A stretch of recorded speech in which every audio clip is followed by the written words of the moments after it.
So welcome to Unleashed Learning TV and Unleashed Learning Radio for our podcast listeners. Now, depending on where you're watching this month marks the anniversary of the COVID lockdowns. And for many of us, it's the week our lives were turned upside down.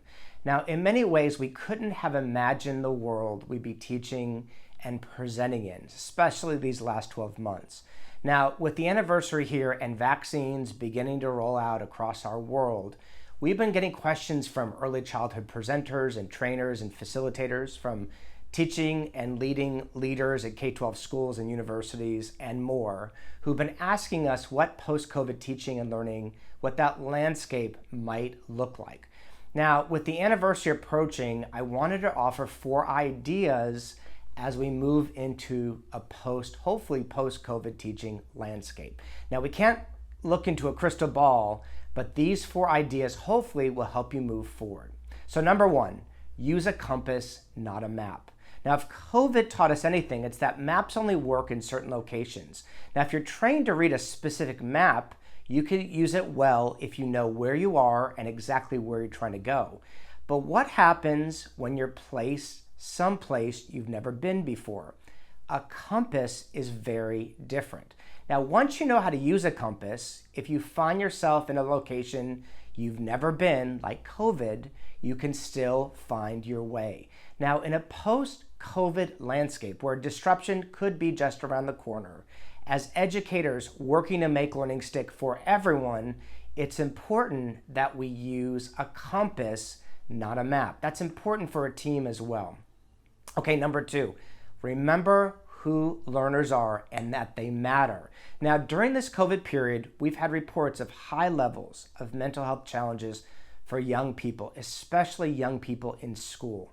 Now, remote learning has been difficult on many students, and in many cases, schools that have reported it are telling us that students are simply not showing up. Now, as we move into a post-COVID landscape, it's another reminder of what science teaches us. If we want to make learning stick for everyone, who learners are matters. Let me say that again.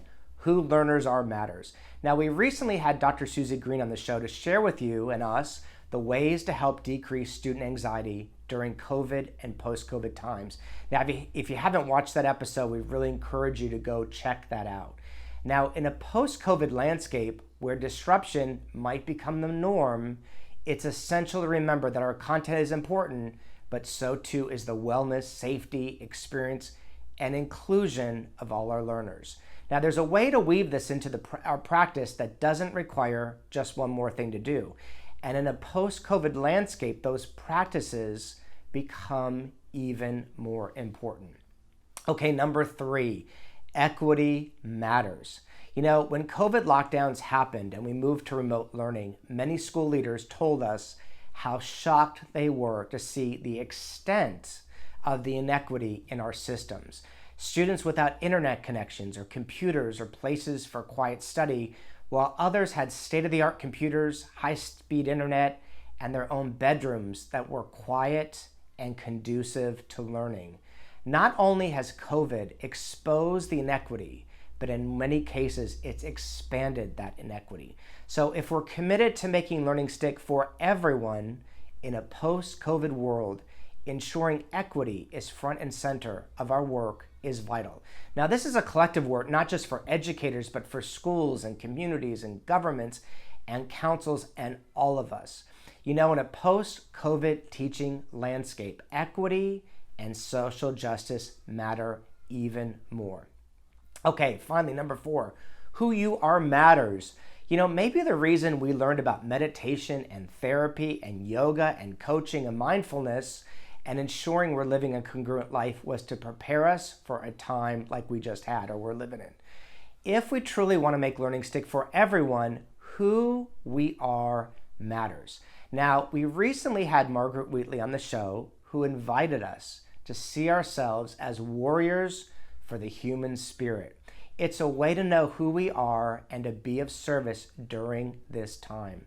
As educators in a post-COVID landscape, who you are matters. And as we move into that post-COVID landscape, it's a reminder that learners remember you.